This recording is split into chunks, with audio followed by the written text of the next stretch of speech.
je vais vous parler de mon expérience en tant que responsable d'un département de français langue étrangère qui était, mais qui est toujours, copiloté par deux écoles d'ingénieurs, l'EPF, qui est l'ancienne école polytechnique féminine, qui est basée en région parisienne, qui ne décline plus son acronyme, puisque maintenant c'est une école mixte, et l'ESTP, qui est l'école spéciale des travaux publics et du bâtiment et de l'industrie, basée aussi en région parisienne. Donc j'ai été recrutée en 2003, d'abord en tant que professeure de français pour enseigner donc, aux étudiants ingénieurs de l'EPF. Alors là, je vais m'arrêter juste une minute pour vous parler un peu de mon profil. Donc j'ai un profil atypique, c'est ce qu'on m'a dit quand je suis rentrée en France et que je suis allée à la NPE. En fait, j'ai commencé ma carrière dans les géosciences. J'ai travaillé pendant une dizaine d'années dans la recherche en géophysique avant de décider de devenir professeur de français langue étrangère. Donc un parcours dans les géosciences et ensuite le choix de devenir professeur de français langue étrangère à l'étranger avant de rentrer en France après 13 années en expatriation.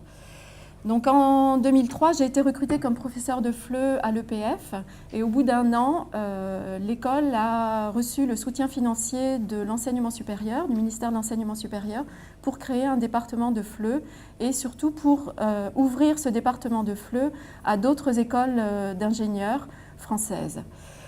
Le but de la création de ces départements, c'était avant tout, bien sûr, de développer les relations internationales des écoles, de l'EPF et de l'ESTP, et d'augmenter le flux d'étudiants étrangers accueillis dans ces deux écoles. Et aussi de créer donc un cours maison spécifiquement adapté à un public homogène d'étudiants ingénieurs. Donc on a créé ce cours en partenariat avec plusieurs écoles, dont les Ponts et Chaussées. D'ailleurs, Isabelle Salengro vous en parlera un petit peu après. Et on a essayé de répondre le mieux possible aux demandes des écoles d'ingénieurs qui enseignaient des matières transversales, un peu comme les maths, la physique, l'informatique, le génie civil et l'économie. Et nous avons essayé de répondre aux besoins donc, de tous ces étudiants. Ces cours, ils sont devenus aussi une monnaie d'échange pour nos étudiants. En échange de pouvoir envoyer des étudiants français à l'étranger, on offrait des sessions intensives l'été, notamment aux étudiants étrangers qui ne souhaitaient pas forcément rester en France.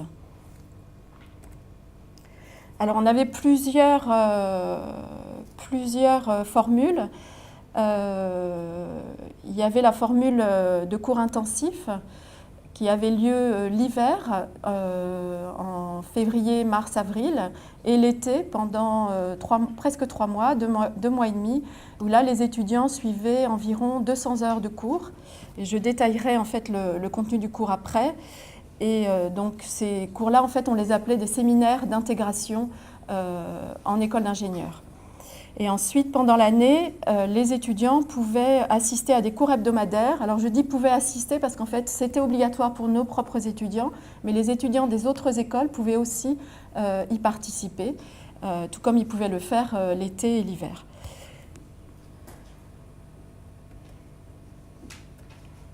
Voilà, alors l'architecture de nos cours telle qu'on a conçu le français pour ingénieurs, avec le volet FLE et le volet plus spécifique français pour ingénieurs.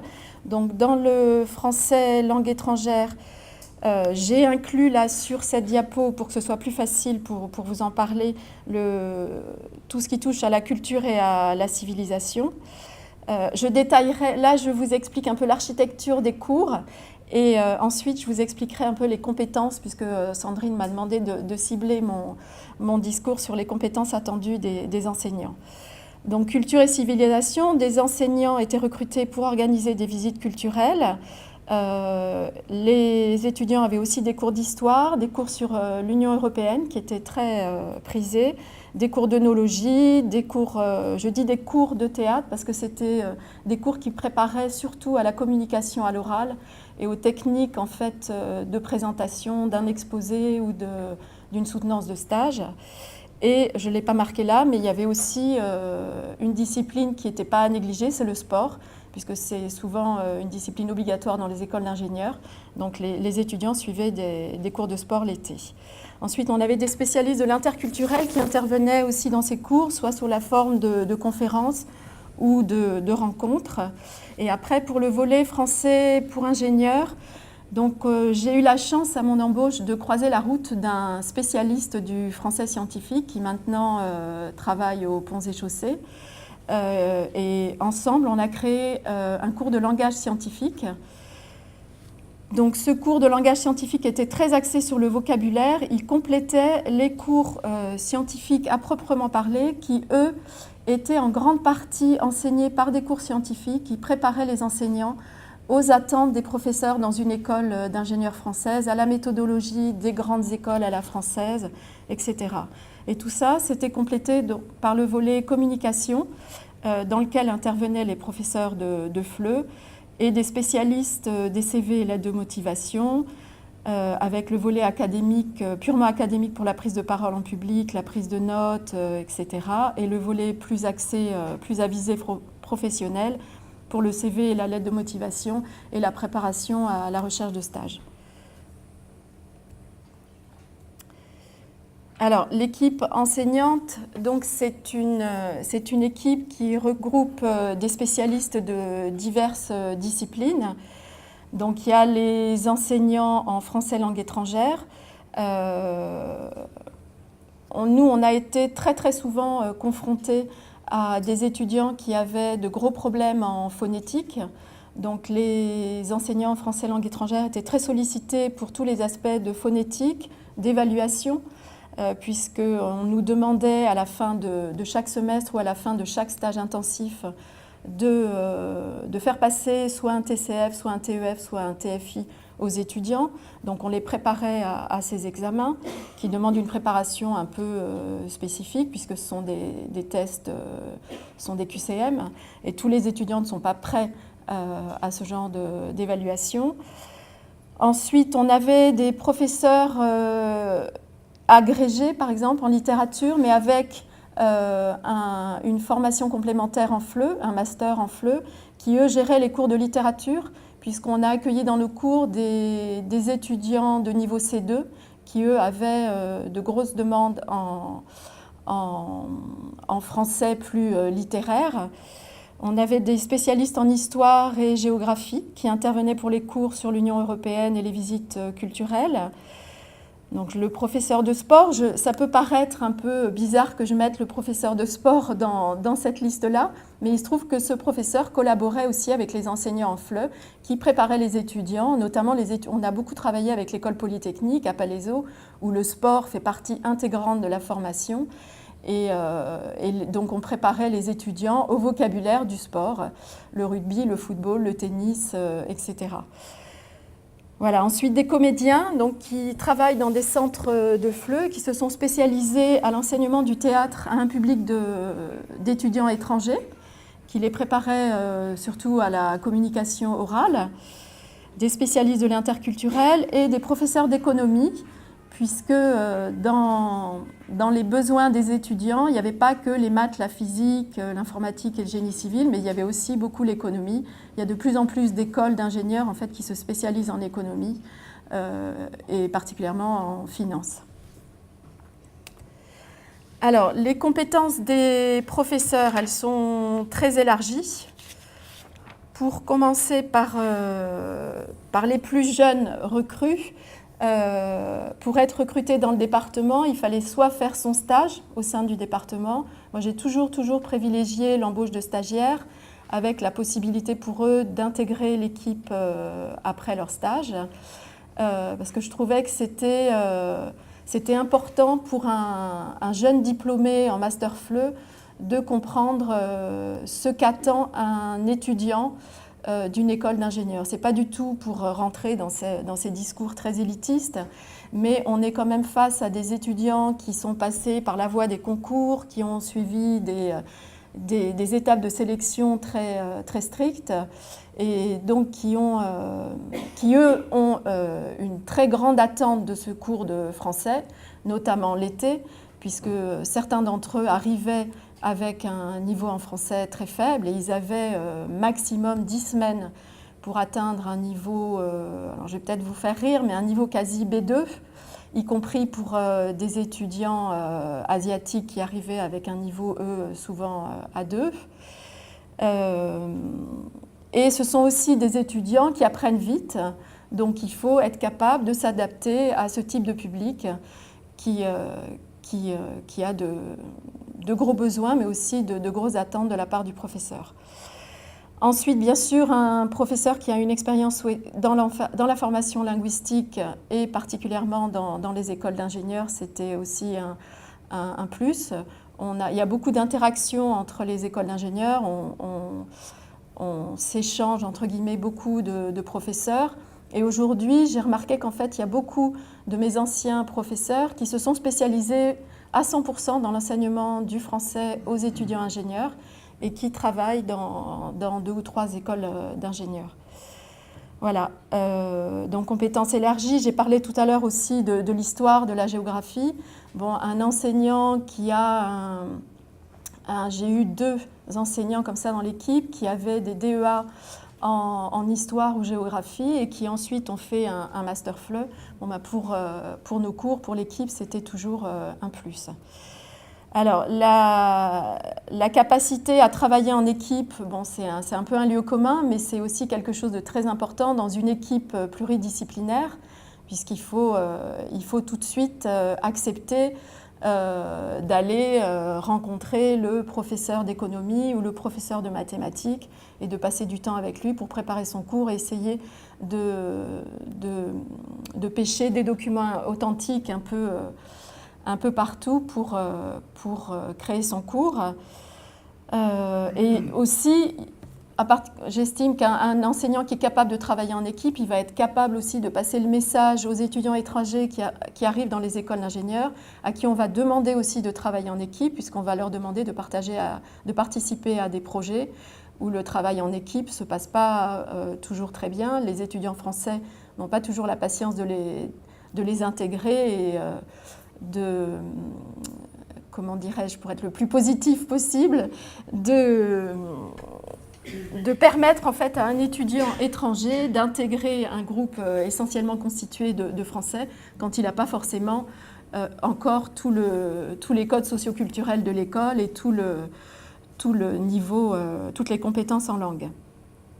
Gérer et animer des groupes hétérogènes en termes de nationalité. Alors nous, on a fait le choix de ne jamais créer des groupes par nationalité. On gérait environ une trentaine de nationalités avec beaucoup d'étudiants asiatiques, mais ce n'était pas la majorité. La majorité des étudiants venaient d'Amérique du Sud et notamment beaucoup d'étudiants brésiliens qui participent au programme Sciences sans frontières, que vous connaissez probablement. C'est un programme, c'est un partenariat franco-brésilien qui permet à des étudiants brésiliens de venir passer une année dans un établissement d'enseignement supérieur français. Donc eux représentaient un gros contingent de nos étudiants. De replacer les techniques de classe et les connaissances langagières dans un contexte pédagogique très ciblé. Tout à l'heure, je crois que c'est Sophie Laurin, ou une de ses enseignantes, qui a parlé de culture pédagogique d'un établissement scientifique.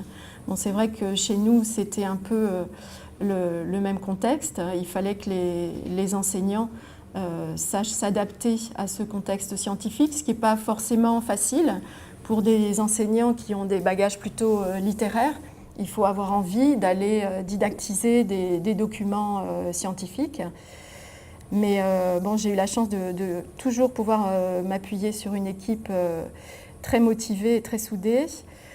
Sélectionner le matériel existant, tout ça, ça rejoint ce que je dis sur les documents authentiques. Dans un centre de FLE, il n'y a pas forcément les méthodes. Alors tout à l'heure, Catherine parlait d'une méthode de FOUF, c'est ça? Donc nous, ça nous a beaucoup manqué il y a 10 ans. Donc on a créé notre propre matériel, utilisé des techniques différenciées. Bien sûr, les TIS étaient au cœur de notre projet, même si on n'a pas toujours eu le budget pour les développer comme on aurait voulu les développer. Et la production de matériel et bien sûr la mutualisation des outils pédagogiques et des pratiques. Savoir évaluer, ça, tous les enseignants ne savent pas le faire. Je crois que ce n'est pas facile. Savoir évaluer, ça veut dire évaluer l'étudiant quand on l'intègre dans sa classe, mais ça veut dire aussi être capable de l'évaluer à mi-parcours. Déjà, de penser à le faire. Il y a certains enseignants qui ne pensent pas forcément à le faire. De le faire à mi-parcours et d'agir en fonction, de mettre en place des remédiations. Et puis, en fin de parcours aussi, de prévoir une évaluation qui respecte les objectifs de la formation. Donc, ça veut dire tenir compte aussi de ce qui a été fixé en début de programme. Prendre en charge la complexité de la communication. Alors, quand je dis la complexité de la communication, c'est qu'un étudiant qui intègre une école d'ingénieur, on va lui demander d'être presque aussi bon à l'oral qu'à l'écrit. Alors, c'est vrai qu'au début, on a tendance à miser surtout sur les compétences orales, parce qu'il faut qu'il s'intègre dans un cours, il faut qu'il sache écouter 3 heures d'un professeur de mathématiques ou de physique et prendre des notes. Mais les compétences écrites sont aussi très très importantes, notamment en mathématiques. Nous, on a été confrontés en fait à un problème, notamment quand on assurait les cours de français à l'école polytechnique, c'est qu'on s'est rendu compte que nos cours de français scientifique n'étaient pas suffisants pour répondre à la demande de futurs polytechniciens étrangers qui avaient de grosses demandes en expression écrite des mathématiques, c'est comme ça qu'on l'a appelé. Donc j'ai rapidement été obligée de faire appel à un professeur de mathématiques qui s'est formé un peu à la technique du professeur de FLE de Foss, tout en répondant aux attentes d'une école qui demande à des étudiants étrangers de savoir répondre à un test en mathématiques en utilisant le volet théorique. Voilà. Et donc on a eu la chance d'avoir un professeur de mathématiques qui a accepté de faire ça, parce que les professeurs de français scientifique étaient très vite dépassés, puisque les étudiants demandaient des applications en cours, ce qu'un professeur de FLE n'est pas capable de faire.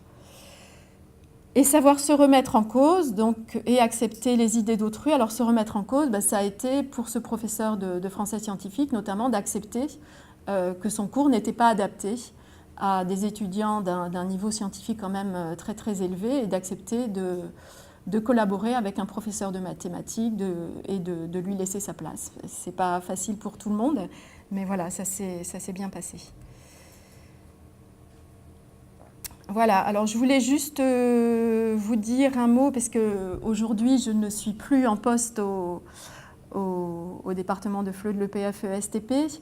D'ailleurs, au début, ça me gênait un peu d'intervenir, parce que d'abord, c'était il y a 2 ans, donc je n'étais pas sûre de réussir à vous passer le bon message. Et finalement, j'étais contente de le faire, puisque tout ce qui s'est dit ce matin rejoint beaucoup ce que j'ai vécu dans ce département. Mais je voudrais vous dire un mot sur ce qui se passe au CIEP aujourd'hui, parce que je suis en charge du label qualité français langue étrangère, et je ne sais pas si tout le monde